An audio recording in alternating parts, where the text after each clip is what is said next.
जय शिवराय शेतकरी मित्रांनो, शेतकऱ्यांसाठी सर्वात महत्त्वाची अपडेट आलेली आहे. भारतीय हवामान विभागाने 2026चा मान्सून अंदाज जाहीर केला आहे आणि सुरुवातीलाच थोडी चिंताजनक बातमी समोर आली आहे. येथे पाहू शकता तुम्ही, देशभरात पाऊस सरासरीपेक्षा कमी राहण्याची शक्यता वर्तवली आहे. जवळपास 65% पर्यंत कमी किंवा सामान्य पावसाचा अंदाज हा वर्तवला आहे. आता प्रश्न पडतो, असं का होतंय? या मागचं मुख्य कारण म्हणजे एल निनो प्रभाव. हा प्रभाव वाढला की पावसाचं प्रमाण हे कमी होत असतं मित्रांनो. येथे पाहू शकता आणि यंदाही तसंच चित्र दिसत आहे. पण थांबा, इथेच मोठा ट्विस्ट आहे. महाराष्ट्रासाठी मात्र काहीसा दिलासा भेटलेला आहे.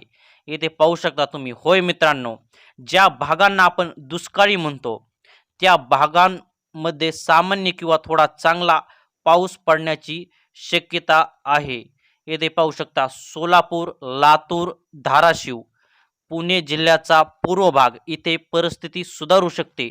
पण दुसऱ्या बाजूला येथे पाहू शकता, दुसऱ्या बाजूला म्हणजे सातारा, सांगली, तसेच येथे पाहू शकता धुळे, नंदुरबार, जालना, छत्रपती संभाजीनगरचा काही भाग, या भागांमध्ये कमी पावसाचा धोका हा कायम आहे. म्हणजे एकूण चित्र कसं दिसतं येथे पाहू शकता. संपूर्ण राज्यात समान परिस्थिती नसणारे मित्रांनो, संपूर्ण राज्यात समान परिस्थिती नसणारे, काही ठिकाणी दिलासा तर काही ठिकाणी हे पावसाचं संकट. आता अजून एक महत्त्वाची गोष्ट येथे पाहू शकता, अंतिम परिस्थिती अजून ठरलेली नाही. अंतिम परिस्थिती अजून ठरलेली नाही. पुढील मे जून महिन्यानंतर महिन्यातील अपडेट नंतरच चित्र स्पष्ट होणार आहे. जर आयओडी म्हणजे इंडियन ओशियन डायपोल सक्रिय झाला तर परतीच्या पावसात सुधारणा होऊ शकते.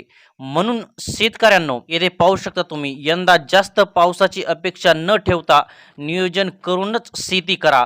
कमी पावसासाठी तयारी ठेवा, पिकांची योग्य निवड करा आणि पाण्याचं व्यवस्थापन खूप महत्त्वाचं आहे. कारण गेल्या काही वर्षात कधी अतिवृष्टी तर कधी दुष्काळ, येथे पाहू शकता, दोन्हीमुळे शेतकऱ्यांचं मोठं नुकसान झालेलं आहे.